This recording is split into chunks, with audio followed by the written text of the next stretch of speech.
Hey everyone, this is Brian from ActiveMelody.com. Well, in this week's guitar lesson, I'm going to show you how to play an acoustic blues with no accompaniment. So you don't need another guitar player, you don't need a jam track, all you need is a guitar and a pick and you're good to go. And this works with an acoustic guitar or electric guitar. The other thing to point out is that this is played in the key of G, which is not standard. Usually when you're playing a solo acoustic, you're playing either in the key of E or in the key of A. It's because you have these open bass strings.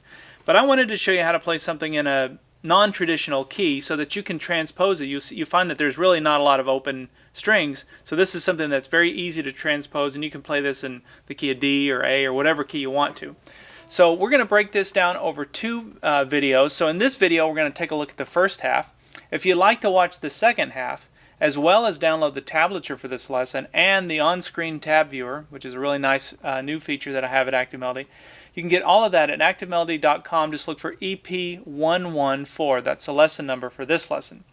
So let's go ahead and take a look at part one. Alright, so I've grabbed a different guitar, and the reason for that is this one has the fret markers and the other one doesn't. I keep meaning to put fret markers on the other guitar and I just haven't done it yet. So, as I mentioned in the intro, this is in the key of G. And it starts with this really cool little Robert Johnson style intro that goes like this.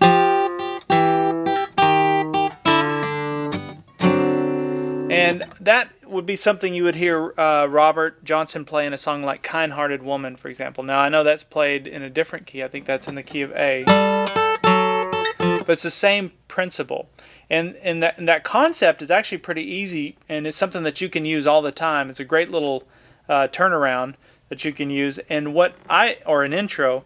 But the way that it works is you've got one note that stays the same, one constant. So in this case it would be this G string, or the 3rd fret 1st string. It goes like this. And then you've got the bass note, which is walking down underneath it like this. When you put the two together, it goes. So it's kind of a cool effect. Now here's what the challenge will be with your right hand. So there's hybrid picking that's going on. It's not hard to do, but if you're new to it, it'll be a little awkward for, I don't know, 15 minutes until you get the hang of it. So what I do is I use my pick on the 4th string, and I use my ring finger on the 1st string. And so that's how we're going to do this. And this is how you're going to watch the right hand. This is the technique. So it's the two together, and then the ring finger.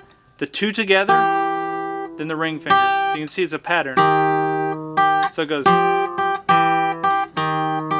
So all that one string stuff is happening with the ring finger on the right hand. Okay, so the way that you fret this is 3rd fret 1st string with your ring finger, middle finger goes down on the 3rd fret 4th string. And watch the bass note. It just walks from 3 to 2 to 1 to off, or to the open 4th string. So that's how you're going to practice that in the beginning. Now watch this. So when we play the open 4th string, we're going to do a hammer-on pull-off thing here on the 1st string like this. So it goes hammer on to the 1st fret, pull off, hammer on to the 3rd fret 2nd string. And it happens real quickly like this. So when you put it all together,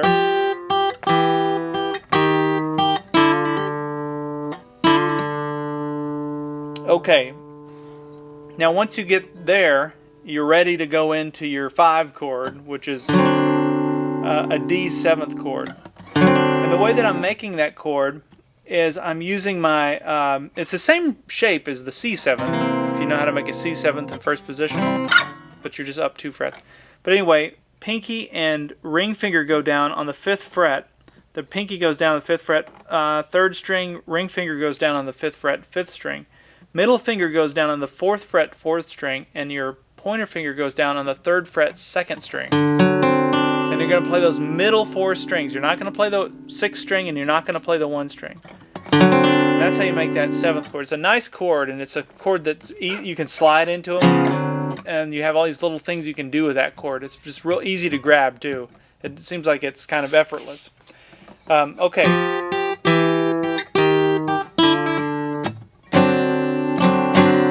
So it's down, up, down, and then we're ready to go right to the 1 chord or the G chord. And here's what happens. It's just a real simple Chuck Berry style rhythm. I think of it, Chuck, you know, because you watch Chuck play. He does this rhythm style a lot. But what I'm doing for that, pointer finger goes down on the 3rd fret 6th string. Ring finger goes down on the 5th fret 5th string. So you're playing a little power chord there, a G power chord with just those 2 strings, the 6th string and the 5th string. And then your pinky is alternating here on the 7th fret 5th string. And the way that I tabbed it and the way that I play it, I know that there's different ways people can do it. For those of you that are super precise, the way that I did it was I went. So I just did one of these. Sometimes people do 2. They'll go. It's totally up to you. But anyway, the way I did it was. So you can see my pinky goes down just once and then it comes off. Okay, so from the intro, or from that D7th chord, we go into the G. And I start to establish it that way. Start to establish the rhythm. Then I throw in a little lead lick that goes. And that's right out of the G minor pentatonic scale. Pattern 1 is here. Right? Because that's our root fret. And if you're not sure what I mean when I say pattern 1, check out the blues lead course at Active Melody. It explains all the patterns. But we won't get into that for this lesson, but I will show you the notes. So I start here on the 3rd fret 3rd string. And I do a full bend, or well, I try to do a full bend. It's actually pretty hard on an acoustic guitar, depending on your string gauge, but that's what I'm trying to do. So what I'm doing is I've got my 5th fret 3rd string. I'm going to do as close as I can to a full bend. And then watch this. So after the bend, I'm going to do a pull off and a hammer on. So the pull off happens between the 5th fret and the 3rd fret on the 3rd string. It goes. So it's on the 3rd string, 5th fret, 3rd fret. There's the hammer on to the 5th fret 4th string. So we have, and that gives you enough time to go right back down with your pointer finger where it needs to be on that 3rd fret. I'm sorry, on that 3rd fret 6th string. So you can see what happened there. It's kind of almost a little bit of a trickery because you're playing that note even though you don't have I don't have the full bar chord yet, but that's okay. You're establishing that low bass note because by the time I get to the second part of that measure, I can start to play the G chord, the G power chord. So see right there, I've got it. Okay, so let me back up from the turnaround chord, the 5 chord.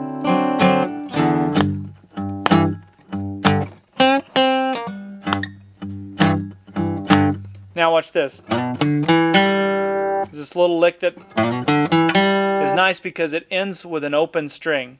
Now that's one of the only open string that you're using in this, but the reason I threw that in, you could have played it like this. That would have been easy, but the only problem with that is it's hard to go from there to jump back down and grab that little, G power chord thing and keep the timing going. So I thought, well, I got that open string, which is a G string anyway. That works out. So here's what we're doing.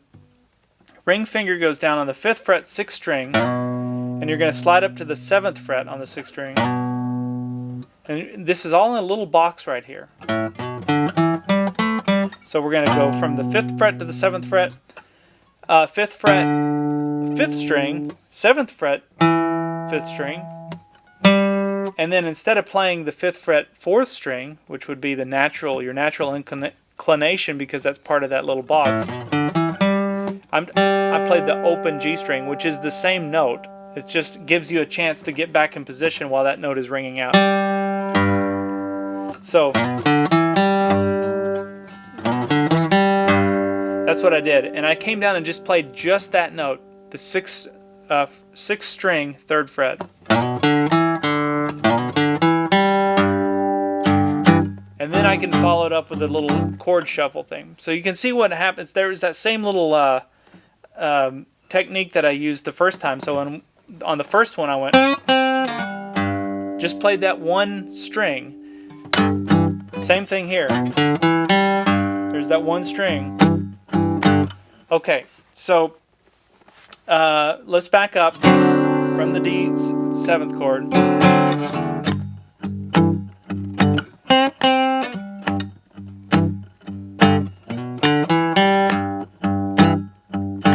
And then I did it again. The same lick right there. Now this time, watch, I came down and played the 3rd fret 6th string, but watch this. Little walk up there. It's actually really easy to do because all you're doing is you're barring the entire fret so that you can play the 6th string and then the 1 string. Those 2 strings are the same note, they're just an octave apart. It's kind of like you have an E string here and an E string here. So you got a G here and a G here. So I just came in, instead of playing that note, I played the whole bar. And watch this, we go. And again, I'm using hybrid picking when I'm doing this. So I'm playing the 6th string with a downstroke with my pick, plucking with the 1 string with my ring finger. So it's 6, 1, 6. And then we come up to the 5th fret, 6, 1, 6. 6th fret, 6, 1, 6, same pattern. 7th fret, 6, 1, 6. So here we go.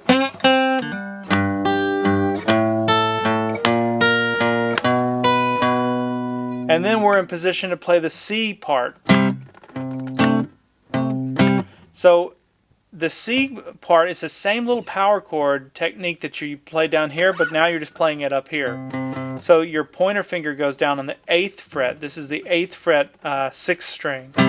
So it's the same exact pattern. And you can see the nice thing about this pattern is it's easy to visualize because there's exactly 1 fret in between these 2 fingers, and then you're going to skip a fret again, and then you're going to fret here. So you have a finger, a space, a finger, a space, and a finger. So you have, okay. Now the way that I played this was, I played the this part, and then I went and played that. So that's part of this finger is naturally kind of barring here on the 8th fret anyway. And then I just played strings 5 and 4, and that creates kind of 7th chord sound. So you have this part, and then those 2, and it's all right together there. So it's actually pretty easy to do. And then I followed that up with a. All right, so when you play this lick. That's a very common little lick that you can play around whatever chord that you're on. So we happen to be playing over the C chord because we're in that part of the song. So your C major bar chord, this is how you can always figure out how to do this lick. Wherever your root fret would be, if you were making a major bar chord, a C major bar chord would be right here on the 8th fret. So you take wherever you are and you go up 2 frets, which would be here. And then what I'm doing is I'm just barring those first 4 strings, and I'm playing string 4, 3, and 2. And then I'm going to bar the first 4 strings on the 8th fret and play those same 4 strings again, 4, 3, and 2. But the difference is, as soon as I play them, I hammer on to the 9th fret 3rd string like this. So, and you can see that's the top part of that bar chord. So hopefully that gives you an idea. If you're ever playing over a chord like let's say it's an A chord, there's that little lick. You can see how it is in reference to the root. Same with the G chord. Same down in E. So anyway, it's a real bluesy little way to build into a chord, and that's what we're doing. Okay, so from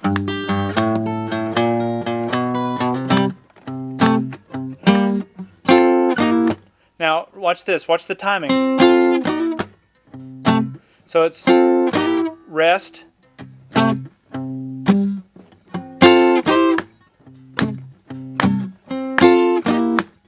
There's a little bit of a stop there, so that it's almost like you can catch your breath and come back and finish out that chord thought. And you only get a few little strums on it. before you have to come down and go. Now the key to this whole thing is the timing. You gotta keep on a rhythm, and if you struggle with timing, I would recommend doing this with a metronome. Put it down at like 50 beats a minute, something slow, or maybe even start at like 45 and get it real slow. But try and get it on the beat so that when you play in this part, it would be very easy to drop the beat.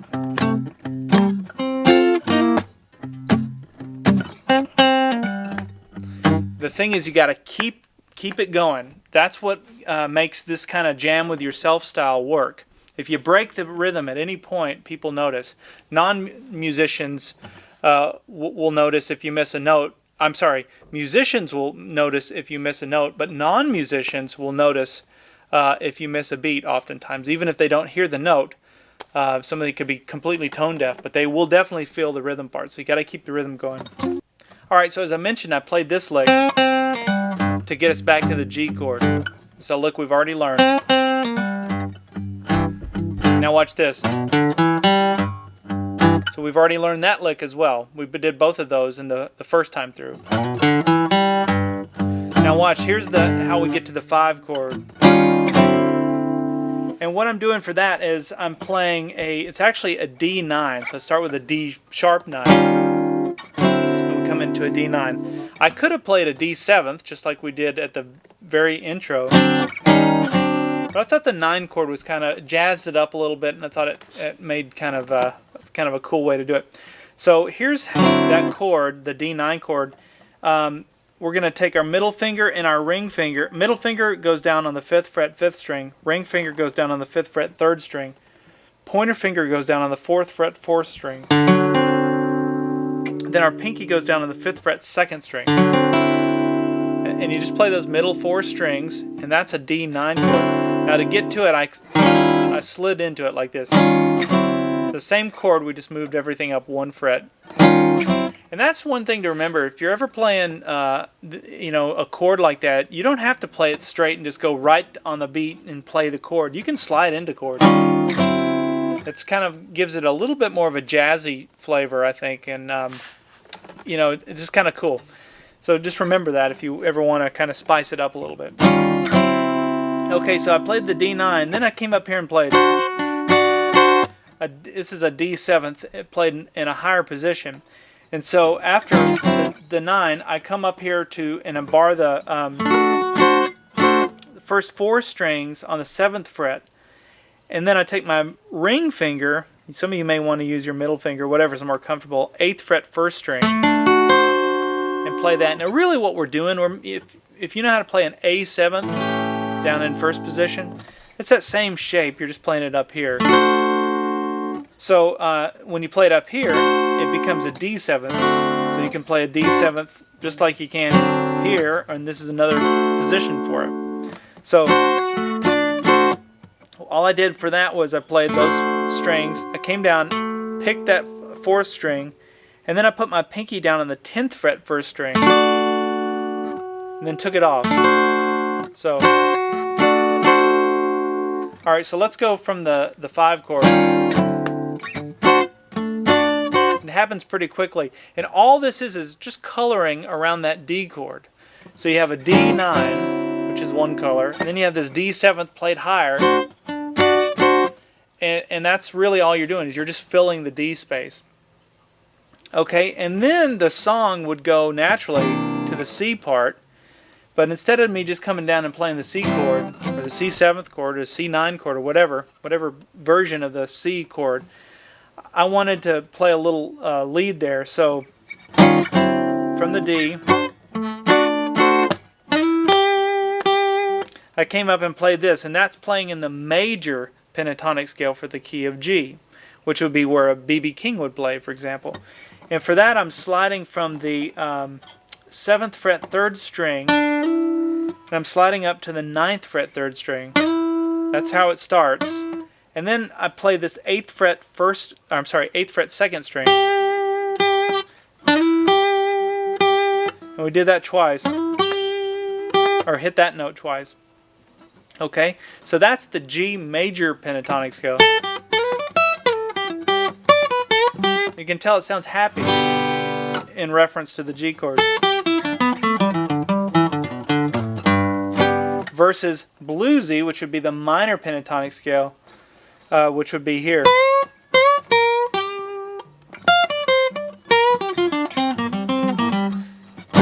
So it's that same little run that I was doing in both places. One sounds happy, major pentatonic scale. One sounds kind of sad or bluesy, minor pentatonic scale. Okay, so we start it with the major, but then, watch this. So I do 2 licks on the major, and then when I come down and do this, that's in the minor. So you can tell it changed the mood a little bit. It sounds a little sadder, a little more serious at that point. And so that's the same technique that I played for the major. The only difference is we slid everything down 2 frets. So I start here on the 5th fret and slide up to the 7th fret. That's the first note on the 3rd string. And then I play the 6th fret, 2nd string. So watch this. The first time through, the second time.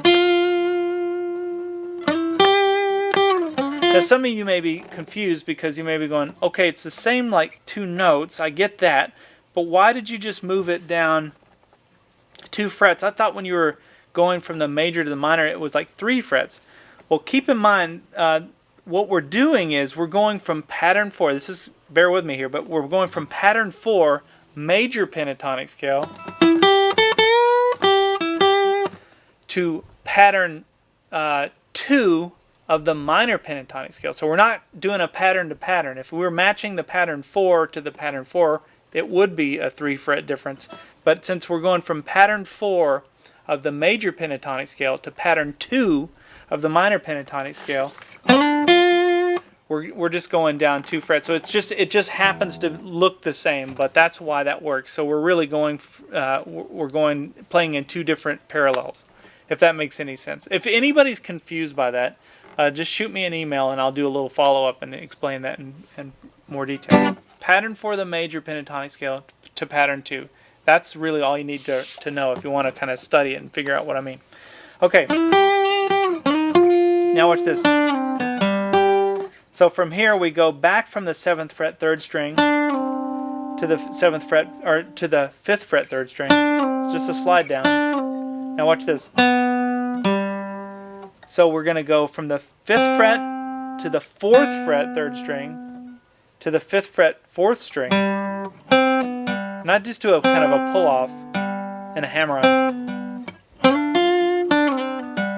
And then once we're down there, I come up here and play the 3rd fret 1st string, which is that G string.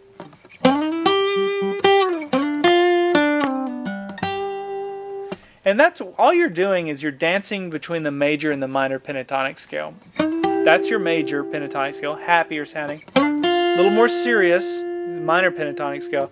Then when you come down like this and play this note, you're back to the major, so it starts to sound happy again. And it sounds complicated, like you have to be some kind of a musical prodigy or something to be able to figure that out. It's really very simple.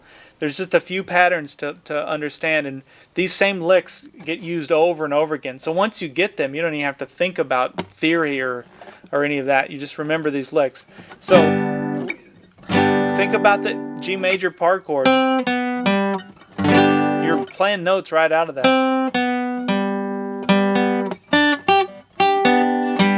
That's all you're doing. You're kind of building the chord with your solo. There. Okay. So your last note is the 3rd fret 1st string, which is a G, and then we come back to that little Robert Johnson thing.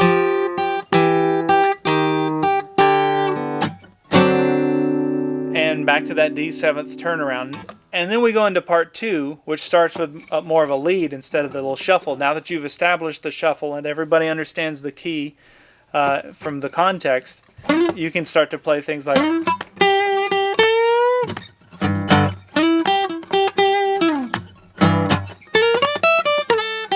Start to play little solos as long as you kind of keep contexting it by playing those the chord that you're in. It gives the listeners here a reference, a home base. Your ear needs that. If you don't have that, it doesn't work. Okay, so let me back up. I'll play through this whole little first part, and you'll have at least a version of that, a slower version. I'll play through it slowly. So we have...